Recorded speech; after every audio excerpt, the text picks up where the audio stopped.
تو میں عرض کر رہا تھا کہ نبی صلی اللہ علیہ وسلم نے فرمایا بڑھاپے جوانی کو غنیمت سمجھو، کس سے پہلے بھائی؟ بڑھاپے سے پہلے.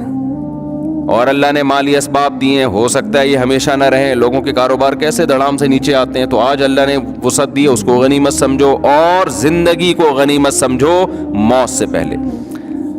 اب غنیمت سمجھنے کا مطلب کیا ہے؟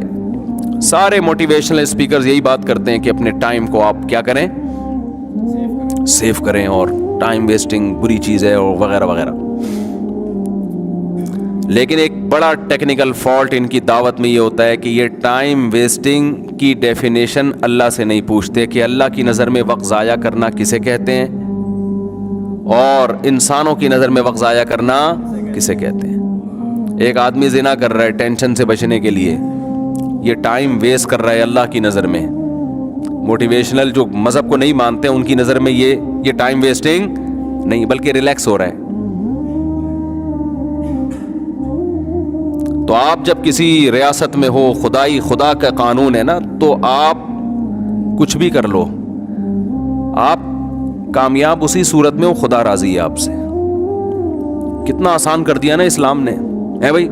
کامیاب کون ہے بھائی؟ جس کا اللہ راضی ہے، ختم.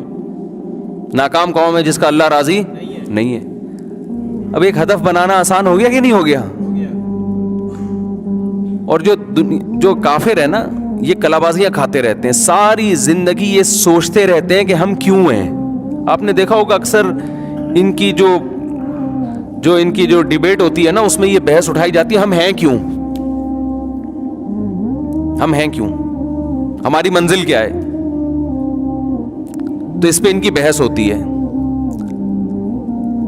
اب آپ بتاؤ، یہ بحث ہوتی ہے اتفاق رائے سے ختم ہوتی ہے، یہ اختلاف باقی رہتا ہے؟ اختلاف باقی رہتا ہے.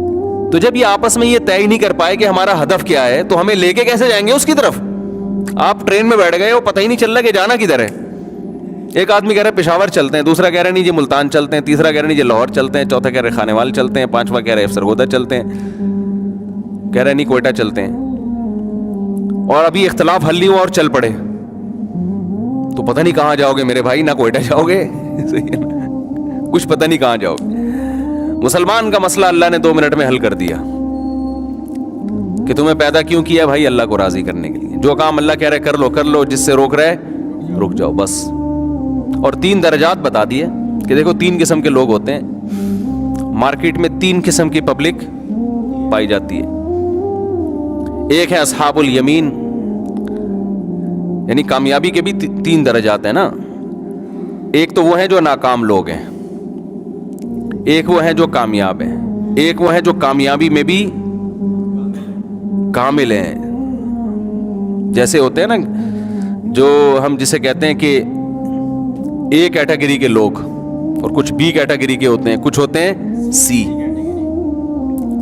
ہم نے جب میٹرک کیا تو اے بی سی ڈی ای پتہ نہیں کون کون سے گریڈ تھے، اب پتہ نہیں وہ سسٹم ہے یا نہیں ہے. تو ایف سے بھی پاس ہو رہے ہوتے تھے لوگ.